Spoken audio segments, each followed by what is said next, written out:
In this video, I'm going to show you how you can download a Google spreadsheet to your computer. If you find this video helpful, please like and subscribe to this channel. Now, as you can see, I have here this Google spreadsheet that I wish to download to my computer with this information.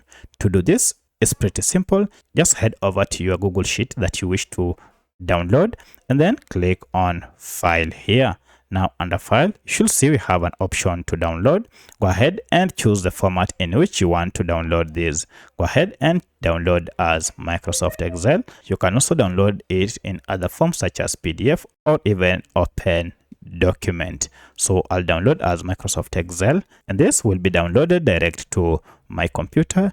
And here we go. If I open it now, I can now open it as Excel. I'll go ahead and choose the format, which is Excel. And here we go. I have my Google spreadsheet downloaded on my computer as Excel. So that's how you can download a Google spreadsheet onto your computer.